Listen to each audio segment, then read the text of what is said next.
G'day you mob, Pete here, and this is another episode of Aussie English, the number one place for anyone and everyone wanting to learn Australian English. So today I have a Goss episode for you where I sit down with my old man, my father, Ian Smisson, and we talk about the week's news, whether locally down under here in Australia or non-locally overseas in other parts of the world. Okay, and we sometimes also talk about whatever comes to mind, right? If we can think of something interesting to share with you guys related to us or Australia, we also talk about that in the Goss. So these episodes are specifically designed to try and give you content about many different topics where we're obviously speaking in English and there are multiple people having a natural and spontaneous conversation in English. So it is particularly good to improve your listening skills. In order to complement that though, I really recommend that you join the podcast membership or the academy membership at aussieenglish.com.au, where you will get access to the full transcripts of these episodes, the PDFs, the downloads, and you can also use the online PDF reader to read and listen at the same time. Okay, so if you really want to improve your listening skills fast, get the transcript, listen and read at the same time, keep practicing, and that is the quickest way to level up your English. Anyway, I've been rabbiting on a bit. I've been talking a bit. Let's just get into this episode, guys. Smack the bird, and let's get into it.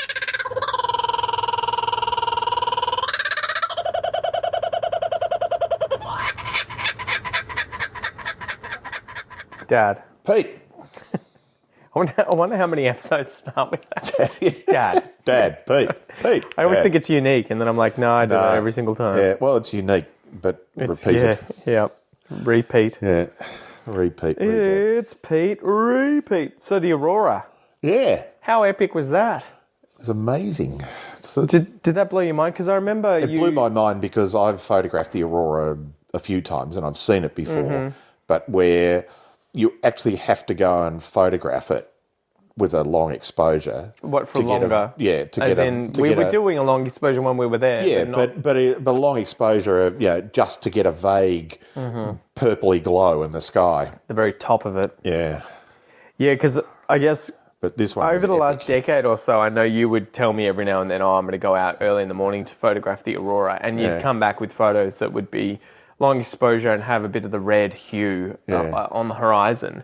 But this most recent one just blew the fucking roof off, right? Like it was just insane. Absolutely ridiculous. And it was worldwide. That's, again, we were previously talking about these shared events being just so epic, right? Yeah.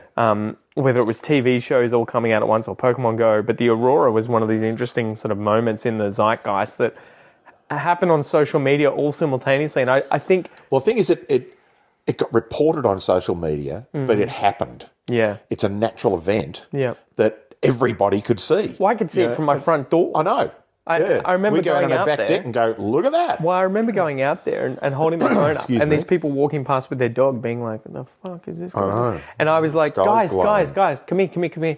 Have a look at this, the Aurora. You can see it above this person's house. Despite the street lights, despite the light pollution from our suburb, it's right there. You can see it with your naked eye. I know. How effed up is that? It was amazing. And they were like, oh yeah.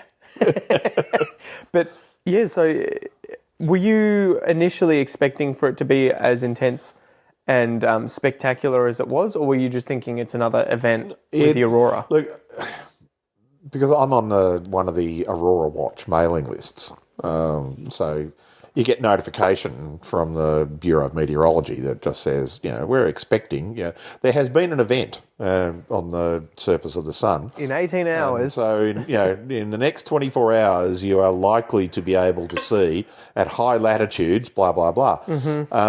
And you get those, on average, once a month-ish. Sometimes nothing for 6 months, sometimes 3 or 4 in a month. Really? Okay. So it's quite frequent, but they're not as... and then 90% of the time you get nothing. Okay, so you go out there and it's happened during the day or you missed it. Yeah, you don't see anything. Yep. This one, though, that had been 3 or 4 days in a row where those Aurora Watch things came out, and then the last one came out and said, this one's going to be... intense. Yeah, more spectacular or intense. I can't remember the word they used. It wasn't either of those, but basically what they were saying is don't miss this. but I hadn't expected anything like what we got.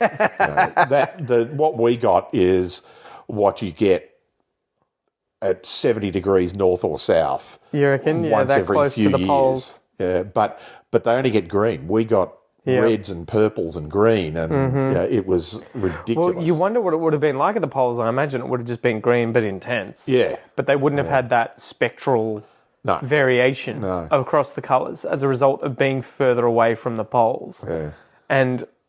So this article, this is on space.com, and it was, we may have just witnessed some of the strongest auroras in 500 years. And that blew my mind. I didn't realise, I thought, oh, okay, we've got a good one. But in my 66 years, that's you've the never seen only it. time that I've ever been able to see it, other than going, this vague pinky glow on the horizon, with the naked eye. Yeah, I think I Whereas can. this one, we were down at the beach together, standing there going, holy shit! And it was the entire southern sky. Yeah. It wasn't just a little bit of glow in a 10-degree angle of it. It was the entire southern sky. It was pretty mind-blowing. I'm glad. The story was that, I think I just saw online and I was like, oh, fuck it, I'll go down to Barwon Heads and I'll send Dad a text because I'm sure he's going to go out and do some photography or try and photograph it. And you were in Melbourne, weren't you? Driving back Coming from the home. footy. Yeah. And then I said, oh, well, just send me a text when you're going to go down and I'll go down and check it out with you. Yeah, I'm going to. I was driving along down the back of out of the back of Geelong, going, I can see it from here. Yeah, and that's when I just called you. Said go. Hey Siri, call Pete. And it careful just what said, you say. Yeah, exactly. This just popped up. Yeah, exactly. It doesn't have a phone on the iPad. Good. And I just said, I'm going there. Turn up. And it was insane, right? As soon as you showed up, it was really the thing for me that it was kind of a letdown but impressive at the same time, because I was you see all these photos of the Aurora online and you forget that they're long exposure. Yeah. So you just assume you're going to look at the sky and it's going to be bright green and red, at least from the ones that we'd seen. And it's not that. But this time when we went, or at least when I went, it's the first and only time I've ever seen it, but you could definitely see this very obvious glow and movement. It was really weird. I imagine it's what it's like being on acid, right, to some degree, where you're watching I wouldn't know. The sky is just changing the light intensity, and you could see the arms of the aurora coming out and everything in your eyes, but it was pretty faint. But then the funny thing was you would hold your camera up, and I don't know if there was multiple second delay on just you having the camera open and looking at the sky, but as soon as you hold the camera up on your phone, you could see what it would look like. Yeah. And it was just intense and there were a whole bunch. I couldn't believe the quality of the photos I was getting through my phone phone's camera. Really good now. Despite it being a 3 to 10 second exposure each time, but it was just ridiculous. But it was really cool watching, and you could see the intensity change, right? It was dull at first, dull compared to what it became, and then it really intensified and then sort of got dull again. Dull off, and then it intensified a little bit more later, but not to the level it was when you were there. Yeah, but it was mind-blowing too. Yeah, just looking, because we went down to Barwon Heads 13th Beach, which is effectively looking south to Tasmania, across the bay. Across the Bass Strait. Bass Strait, yeah. And so there's nothing impeding your view. You can just look out to the ocean. Yeah. And it was just taking up the entire sky. Yeah, it was. Across in front of us. Yeah, it's ridiculous. Yeah. So, that was funny. And I didn't really appreciate how much this was happening everywhere in the world. I remember posting a photo on Instagram and then having a friend who's followed me for a long time, messaging me, and she was like, I'm in far north Queensland and I can see the red on the horizon. Yeah. She sent me a photo and she's like, is that the Aurora? And I'm like, it looks like it to me. It's the top of the red part is the same color as the one that I'm seeing. You can't see the intensity of it, the whole thing, but you can see the red. And she's like, I'm in, wherever it was above Brisbane. Yeah. And she's like, I can see it. She's I was saying, they were saying that it was up to 26 degrees latitude, which is near the tropics. Tropics are 23 degrees, thereabouts. Ridiculous. That's crazy. Yep. So it was obvious. It would be so interesting. I don't know. I have to look online if there's any International Space Station photos of like just the spread. Because Yeah. in my mind, I see it as normally, you see it above the poles as green, but it must have spread all around the top, way further along than normal. But apparently, it was due to these. What are they called again? Coronal mass ejections. Coronal that's mass what causes them. CMEs, right? And the corona is the Crown. to use a metaphor, it's the skin of the sun. Yeah. It's the right outer part.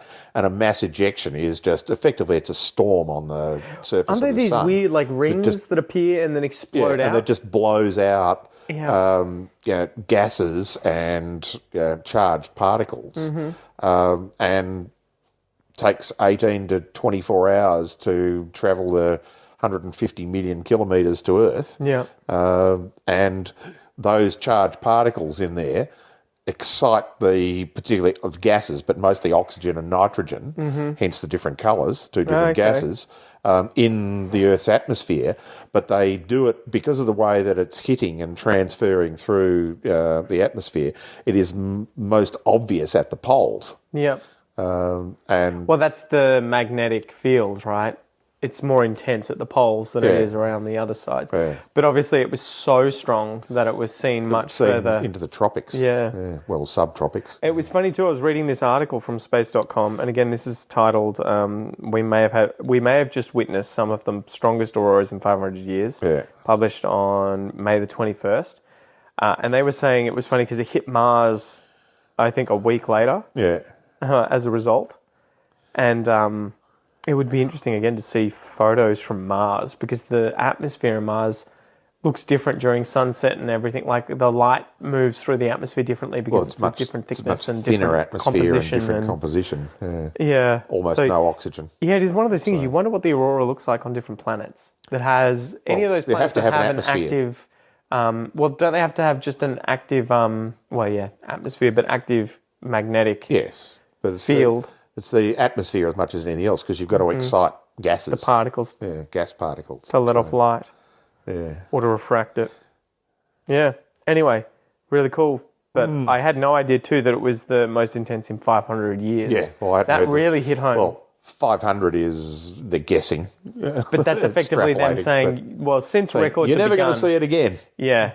Exactly. So did that make you happy that you went out and saw it that night? Yeah. But you could see it tomorrow. There could be another equivalent thing. It's just they happen on average over, whatever people are extrapolating it to, over 4.5 billion years. They happen about once every 500 years. Well, you wonder at that level. So. You wonder how it must happen on almost a daily basis on the sun. But of course. The angle that it's shot out into space just completely misses us. But it probably won't miss so much, but it's also that the intensity of it is, there's so little that it's the excitation of particles in the Earth's atmosphere is just not going to be visible. So it was cool. Pretty cool.